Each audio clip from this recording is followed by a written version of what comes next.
There are a few things in life more disappointing than failing at your one shot. I'm talking about that final boss fight in a video game you've spent 60 hours playing, beating the crap out of everything until you get there only to find yourself unprepared and suddenly overwhelmed. This is the Battle of Sekigahara Plain. Instead, most people know about it because of the famous painting of the battle by famous Japanese artist Toyohara Chikanobu.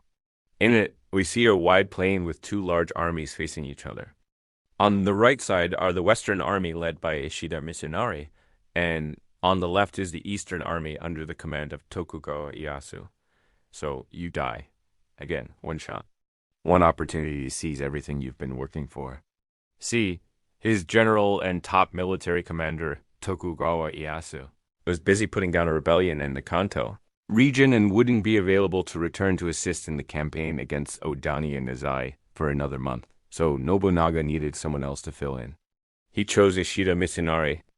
But today we're going to talk about a battle where one side had absolutely no idea what they were doing, and the other was even worse. And so far he had performed admirably in every battle he had ever fought. But they weren't having any luck against Shibata Katsui, who was Oda Nobunaga's cousin, and arguably one of the most brilliant generals of the era. However, the problem was that his skills were primarily suited for police actions and guerrilla warfare, not open field battles against disciplined samurai forces. And it gets even worse because while Ishida and his army were moving toward Futamata, the Yazai army showed up. They were also supposed to meet up with the main army at Oda. But because of miscommunication, they didn't get the memo and ended up joining Ishida's force. Oda Nobunaga had finally gotten what he wanted. The Battle of Odani was over. He should have just packed up and headed west to join up with the rest of Oda, Heir's army. Instead, he stayed put and continued to harass the approaching Tokugawa forces. And when Shiba's army moved out of their positions, Ishida saw an opportunity. But that wasn't the case. Tokugawa was actually there to relieve Ishida's army and take over the siege of Odani Castle. So he decided to play it safe and fortified his position for the night. Realizing that he was trapped, Ishida did the only thing he could think of. He decided to attack. But Tokugawa's men were ready for him. The first two columns were driven back with relative ease, but the third one managed to break through and reach Tokugawa's headquarters. They had anticipated that Ishida would try to reach his headquarters and had stationed several hundred musketeers there to guard against exactly that, berating them for getting there so late and chided them for not sending out scouts to look for his army.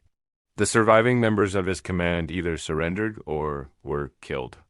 Just 4 years later, they would be back on the battlefield, this time to crush the remnants of Oda's army and claim the title of shogun for themselves. Remember, back then, there was no such thing as cell phones or walkie-talkies, and subscribe for more historical tales. And as always, thank you for watching. Scouts were essential to gathering intelligence on your enemy. Without them, you were basically fighting blind. And Ishida knew that this was probably going to cause problems later. With Ishida gone, his army was leaderless and without purpose. They surrendered to Tokugawa in droves. It's almost like they weren't talking about the same thing. Then, at the right moment, he planned to launch a surprise attack. And so, at the end of the day, they were forced to make camp in hostile territory. But as the Shiba army drew closer, Ishida began to worry. They were too close. His troops would never be able to hide properly, meaning the element of surprise would be lost and the entire plan would fail. His ninjas were holding the high ground to the east of Sekigahara Plain, making it the perfect place to set an ambush. That's what made this assignment so problematic. And this is really the story of how order came out of chaos in Japan during the Sengoku period. They told him that the Shiba army was planning to stop for the night near the village of Futamata, about halfway between Sekigahara and Odani Castle. Ishida wasted no time and immediately ordered his troops to march to Futamata to set up camp for the night. It was just a small skirmish fought along the edge of a small village called Sekigahara.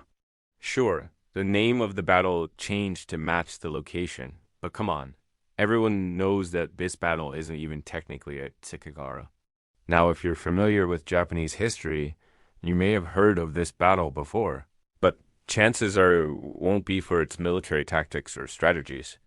But here's the thing, there's no record of any actual battle happening at the Sekigahara plain, which means that this battle wasn't as significant as the artwork makes it seem. So why are we talking about it today?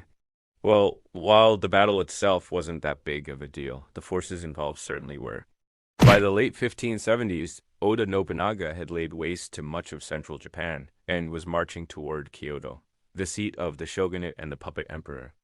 But before he could take the city, he would need to defeat the warlords who controlled the surrounding areas.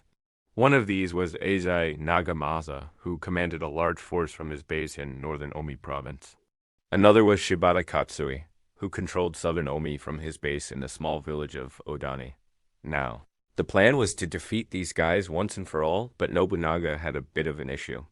Now, normally a competent general, Ishida was known for his bravery, intelligence, and discipline. Meanwhile, Oda Nobunaga had already sent out his elite troops, the 20,000 strong Oda ninja army, to lay siege to the aforementioned castle of Odani, in fact, in spite of being outnumbered 2-1. Shiba's forces had managed to beat back the ninjas, and now they were preparing to counterattack. He ordered his men to hide in the tall grass and wait for the Shiba army to approach. At that moment, Ishida's scouts arrived. And if you think this all sounds like a total disaster, well, it was.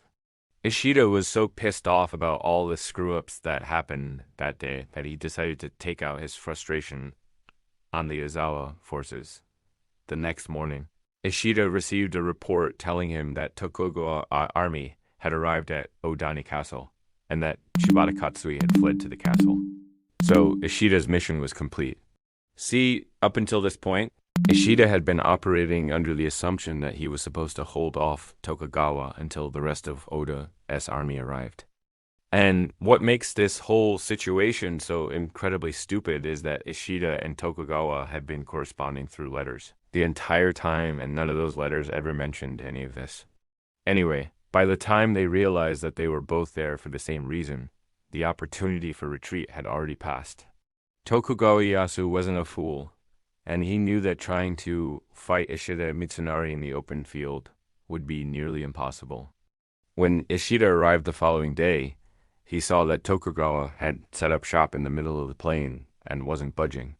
He divided his forces into 3 and ordered them to charge across the plain, hoping to overwhelm Tokugawa's forces before they could respond. Ishida charged forward with a handful of cavalry, but Tokugawa's men were ready for him. Ishida was surrounded, but he refused to surrender. He fought bravely, but he was outnumbered 3-1, and eventually he was killed. In the end, Oda Nobunaga's dream of taking Kyoto and ending the Sengoku period once and for all had been dealt a major blow. The victorious Tokugawa returned to Edo to lick their wounds, but they wouldn't be there for long. And that's the end of our video. If you enjoyed it, please hit that like button.